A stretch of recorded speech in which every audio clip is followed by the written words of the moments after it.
Hello नमस्ते, मैं हूं Manisha. Welcome to RS only. और एग्ज़ाम के फॉर्म फिल करना बंद हो चुका है और एग्ज़ाम डेट हमारे पास में फाइनली 6 दिसंबर है। मेंस अपने पास में 1 और 2 मई 2027 की है। तो हमारे पास में एक एम सामने आ गया है। हमें पता है कि कितना हमारे पास में टाइम है, कितना हमें पढ़ाई करनी है और कब उस पढ़ाई का टेस्ट होगा, ठीक है। लेकिन पढ़ाई को ब्लाइंडली नहीं करा जाता है। मैंने सिलेबस डाउनलोड कर लिया और मैंने एक वीडियो देख ली थी जिसके अंदर मुझे बताया था कि कौन से सब्जेक्ट की कौन सी बुक लानी है। मैंने ले आया और मैंने पढ़ाई शुरू कर दी।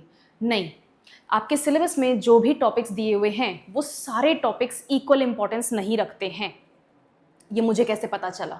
जब मैंने प्रीवियस क्वेश्चन पेपर्स को देखा, एनालाइज किया और निकाला कि भाई कौन सा टॉपिक कितना ज़्यादा ज़रूरी है, कितना टाइम चाहता है, किस टॉपिक में से डिफिकल्ट क्वेश्चंस आते हैं, इजी क्वेश्चंस आते हैं, कितनी बार ऐसे क्वेश्चंस आए हुए हैं, ये सब कुछ, ठीक है। तो इन दोनों चीज़ों की इंपॉर्टेंस के बारे में बात करेंगे, क्यों आपको अपनी पढ़ाई में इन दोनों एक्टिविटीज़ को इनकॉर्पोरेट करना चाहिए। बट बिफोर दैट मैं आपको रिमाइंड कराना चाहती हूँ कि अगर आपकी कोई भी कोर्स को लेके क्वेरी है, पढ़ाई को लेके, इस एग्जाम से अदरवाइज आपको कोई भी क्वेश्चन चल रहा है आपके माइंड में, तो फिर जस्ट डोंट सिट आइडल, ठीक है। आप अपनी काउंसलिंग ले सकते हो, वो भी absolutely free.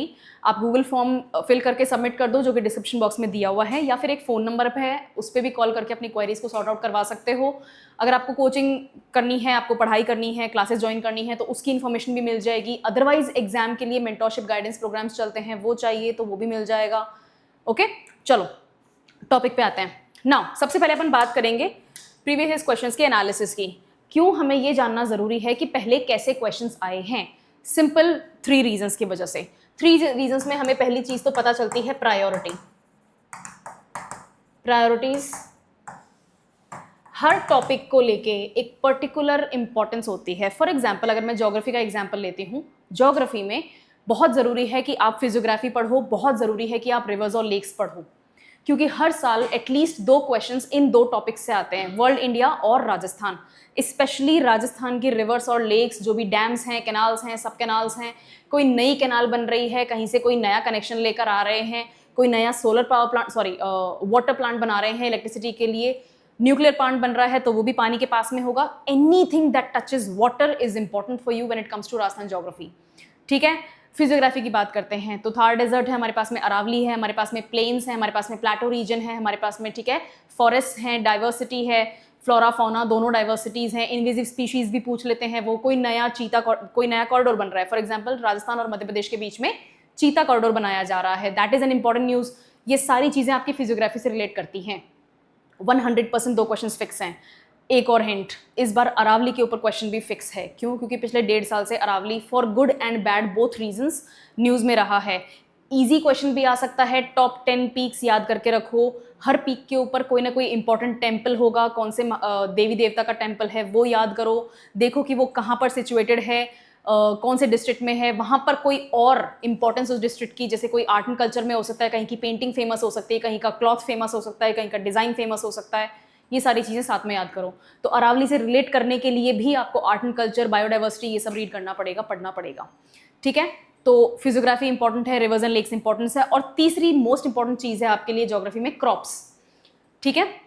Rajasthan is the hub of millets. हमारे यहाँ पर नंबर 1 बाजरा होता है ना, और हमारे यहाँ पे होता तो है, ठीक है। मेरी पर्सनल मान्यता ये है कि भाई नहीं होना चाहिए, बट हमारे यहाँ राइस भी होता है, ठीक है। बांसवाड़ा, डूंगरपुर वगैरह वाले इलाके में भी होता है, और हड़ौती रीजन जो है आपका, कोटा, झालावाड़, बूंदी, इन जगहों पे भी राइस होता है। आपको क्रॉप्स की वैरायटी राजस्थान में मिलेगी और आपको क्रॉप्स याद करना है। क्रॉप्स के लिए भी आपको पता होना चाहिए कौन सी क्रॉप कौन सी सॉइल में होती है, कौन सा वेदर चाहिए, रबी है, खरीफ है, जायद है, ये सारी इंपॉर्टेंट है। इसके अलावा कौन सी क्रॉप को कौन सा फर्टिलाइजर चाहिए होता है। फॉर एग्जाम्पल NPK फर्टिलाइजर है, क्या वो वीट में डलता है या नहीं डलता है? चलो मुझे इसका आंसर कमेंट्स में बताना, ठीक है। इसके अलावा क्रॉप्स का मैंने एक पूरा सेशन लिया हुआ है, आप प्लेलिस्ट में जाओगे चैनल की तो वहाँ पर आपको 60 मिनट 60 क्रॉप्स मिल जाएगा मेरा ज्योग्राफी का क्रैश कोर्स में, ठीक है। तो मैंने 60 क्रॉप्स वहाँ पे बताई हैं, उनमें से 100% क्वेश्चन आएगा, क्योंकि उनसे बाहर कोई क्रॉप बचती नहीं है ना। तो आपके लिए प्रायोरिटी पता होनी चाहिए आपको। ये तो मैंने सिर्फ ज्योग्राफी का एग्जांपल दिया है, आपके पास में हिस्ट्री है, पॉलिटी है। पॉलिटी की प्रायोरिटी की बात करूं तो फंडामेंटल राइट्स हर बार का क्वेश्चन है, स्टेट एडमिनिस्ट्रेशन हर बार का क्वेश्चन है, judiciary at least one question is 100% coming to you, ठीक है। डायरेक्ट आर्टिकल बेस्ड क्वेश्चंस भी आते हैं, स्पेशली जो कॉन्स्टिट्यूशनल बॉडीज हैं उनको तो डेफिनेटली करना है। नॉन कॉन्स्टिट्यूशन यानी कि एक्स्ट्रा कॉन्स्टिट्यूशनल बॉडीज जो हैं उनके ऊपर भी क्वेश्चन आता है है ना। अगर वो न्यूज़ में रही हैं फॉर गुड और bad reasons, that does not matter, अगर वो न्यूज़ में रही हैं तो कॉन्स्टिट्यूशनल पर्सपेक्टिव से एडमिनिस्ट्रेटिव क्वेश्चन आपका आता है, और पॉलिटी थोड़ी सी डिफिकल्ट की तरफ आती है, तो उसको प्रिपेयर भी उसी तरीके से आपको करना पड़ेगा, राइट। दूसरी चीज होती है आपका टाइम पता चल जाता है, आपका टाइम बचता है।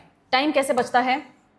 जब आपको पहले से ही पता होगा कि मुझे किस टॉपिक को कितनी देर तक पढ़ना है, कितना पढ़ना है, कितने क्वेश्चंस आएंगे, कौन सी रेफरेंस से पढ़ना है, तो ऑब्वियस सी बात है कि आपको ढूंढना नहीं पड़ेगा, है ना। फॉर एग्जाम्पल मैंने ज्योग्राफी के लिए आपको बताया हुआ है कि अगर आपको फिजिकल ज्योग्राफी पढ़नी है तो GC Leong is a great book. आप जीसी लियोंग खरीदो, आपकी फिजिकल ज्योग्राफी का जो कोर कॉन्सेप्ट्स हैं वो फिनिश हो जाएंगे, कंप्लीट हो जाएंगे। From the birth of earth से लेकर आपकी जो प्रेजेंट डे क्लाइमेट सिस्टम्स हैं वहां तक जीसी लियोंग कंप्लीटली कंप्रहेंसिवली कवर करता है। नहीं पसंद ये बुक तो मजीद हुसैन ले आओ, नहीं पसंद वो बुक तो सविंदर सिंह ले आओ, लेकिन आपके पास में एक बुक है। ये बुक ऑलरेडी इनफ है आपको ये बताने के लिए कि क्या आपको कितना पढ़ना है। लेकिन अगर आपको ये पता होगा कि टॉपिक्स कौन से पहले आए हुए हैं तो आप उस बुक को उसी हिसाब से रीड करोगे, उसी तरीके से आप ज़्यादा टाइम वेस्ट नहीं करोगे फॉरेस्ट सिस्टम्स को पढ़ने के लिए, राइट। अगर आपको विंड सिस्टम समझ में आ गया है, आपको साइक्लोन्स हरिकेन्स वगैरह समझ में आ गए हैं, आपको हीट समझ में आ गई है, कोरियोलिस फोर्स समझ में आ गया है, तो फिर आपको फॉरेस्ट साथ में ही समझ में आ गया, आपको अलग से उसको रीड करने की जरूरत नहीं है। तो it saves a lot of time. और तीसरा मैं बताना चाहती हूँ, एमसीक्यू सॉल्व करने के लिए आपकी प्रैक्टिस होती है। ये चीज़ आपको एमसीक्यूज में भी देखने को मिल जाएगी। जो आप क्वेश्चन सॉल्व करोगे, टेस्ट सीरीज लोगे तो आपको क्वेश्चन सॉल्व करके भी पता चल जाएगा कि जो भी मेरे सामने टेस्ट आया है इस तरह का क्वेश्चन मैंने पहले देखा हुआ है, इसको ऐसे सॉल्व करते हैं।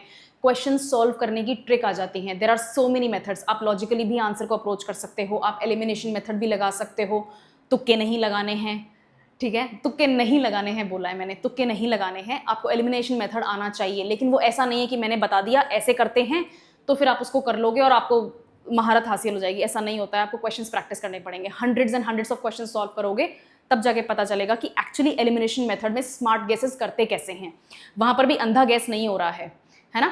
आपको स्मार्ट गेसेस करने आने चाहिए, तो आपकी प्रैक्टिस होती है क्वेश्चन सॉल्व करने की। दूसरी चीज, क्वेश्चन सॉल्व करने का कॉन्फिडेंस बढ़ता है। और तीसरी चीज, आप एग्जाम रेडी फील होते हो, है ना। आप एग्जाम रेडी होते हो। जब आप एग्जाम हॉल में जाते हो तो एग्जाम का स्ट्रेस होता है, आपको उस एग्जाम की चिंता होती है, चाहे आपने पढ़ाई करी हो चाहे नहीं करी हो। मतलब नहीं ही करी और एग्जाम हॉल में चले गए तो मुझे लगता नहीं कि खास चिंता है, बट जिसने पढ़ाई करी है उसको तो बहुत चिंता है, उसको स्ट्रेस है, उसको कंपटीशन का स्ट्रेस है, उसको एग्जाम की डिफिकल्टी जो वो एंटिसिपेट कर रहा है स्टूडेंट उसकी चिंता है। तो वो जो स्ट्रेस होता है वो नेगेटिवली अफेक्ट करता है, ठीक है। तो हम एग्जाम के लिए रेडी कैसे हो जाएंगे? जब हमने उसी तरीके के कई एग्जाम्स पहले सॉल्व करे हुए हों। हाँ, उनको सॉल्व करते वक्त मुझे डर नहीं होगा, लेकिन एटलीस्ट मैं क्वेश्चन रेडी रहूंगी। मान लेते हैं 150 क्वेश्चन जो आते हैं, पहले के 10 क्वेश्चन मुझे नहीं आते, आपको 11वां क्वेश्चन अगर आता भी होगा ना तो भी आप उसको सॉल्व नहीं कर पाओगे।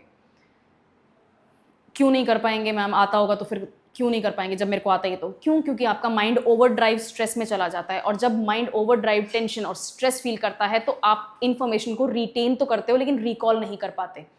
जो फाइल सिस्टम आपने अपने माइंड में बनाया हुआ है उस फाइल सिस्टम में से आपको उस फाइल को लाके उठा के आपकी आंखों के सामने लाना पड़ेगा, तभी तो हाथों से उतरेगा वो आंसर, वो नहीं उतरेगा, ठीक है। तो आपको पहले से ही बहुत सारे टेस्ट ऐसे सॉल्व करने पड़ेंगे जिससे कि आप एटलीस्ट एग्जाम रेडी फील कर सको।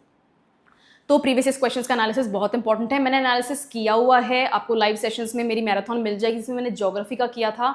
एवरी डे इवनिंग में साइंस एंड टेक्नोलॉजी के भी पीवाईक्यू एनालिसिस होते हैं, पॉलिटी का होया हुआ है, और हम प्लान कर रहे हैं कि बहुत सारे सब्जेक्ट्स को हम इसी तरह से डील करेंगे जिससे कि आपको एटलीस्ट प्रीवियस क्वेश्चंस में किस तरह से हमें क्या पढ़ाई करनी है, हमें कैसे पता चलेगा कितना पढ़ाई करनी है, वो आपको टाइम वेस्ट ना करना पड़े, ठीक है। So please pay attention.